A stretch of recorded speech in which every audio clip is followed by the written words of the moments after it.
پھر سے مذاکرات کا شور ہم سن رہے ہیں. مذاکرات ہو رہے ہیں, کس کس کے مذاکرات ہو رہے ہیں؟ ایک تو یہ کہ مذاکرات کا لفظ استعمال کرنا شاید مناسب نہیں ہے. اچھا. کیونکہ مذاکرات تو پھر سٹرکچرڈ ہوتے ہیں, اس میں ایشوز بھی جانے پہچانے ہوتے ہیں کہ یہ معاملہ ہے, اس کے اوپر گفتگو کرنی ہے اور اس کے امکانی طور پہ یہ حل ہو سکتے ہیں. اچھا. آپ اس کو مذاکرات کا آغاز نہیں کہہ سکتی, آپ اس کو بات چیت کا آغاز کہہ اچھا سکتی. ٹھیک ہے چلیں بات اور چیت. بات چیت وہ مرحلہ ہوتا ہے جو مذاکرات سے پہلے کا ہوتا ہے. ٹھیک ہے. یعنی اس میں ایک دوسرے کو سافٹن کرنے کی کوشش کی جاتی ہے, کچھ معاملات جو ہیں ان میں نرمی برتی جاتی ہے, زبانوں پہ کنٹرول آ جاتا ہے, تلخیاں کم کرنے کی کوشش کی جاتی ہے.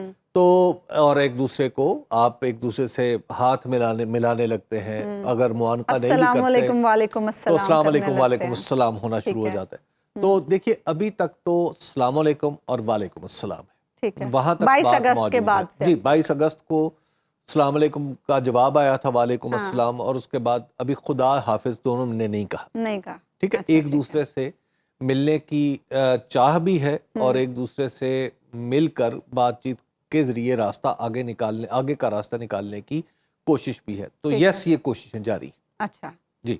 اور اس میں نون لیگ کی جگہ کیا ہے؟ نون لیگ کہاں کھڑی ہے؟ کیونکہ خبریں جو جس طرح سے ہم پچھلے 3-4 دنوں سے دیکھ رہے ہیں کہ نواز شریف صاحب کی میٹنگ میں کچھ ڈسکشن ہوئی, پھر وہ باہر نکلی, پھر خواجہ آصف صاحب نے تردید کر دی, احسن اقبال صاحب نے تردید کر دی, اب آج عرفان صدیقی صاحب نے بھی تردید کر دی کہ وہاں تو ایسی کوئی بات ہی نہیں ہوئی تھی.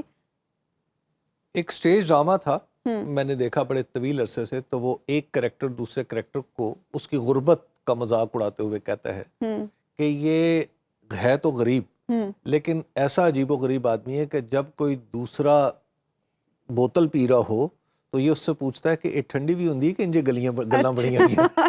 ٹھیک ہے نا. بات یہ ہے کہ مسلم لیگ نون کی اس پورے معاملے میں کوئی حیثیت نہیں. وہ چاہیں مذاکرات کریں, وہ کہیں اعلان کریں کہ ہم مذاکرات کریں گے, اچھا وہ اعلان کریں ہم مذاکرات نہیں کریں گے, اس بات کی کوئی اہمیت نہیں رہے گی سرے سے.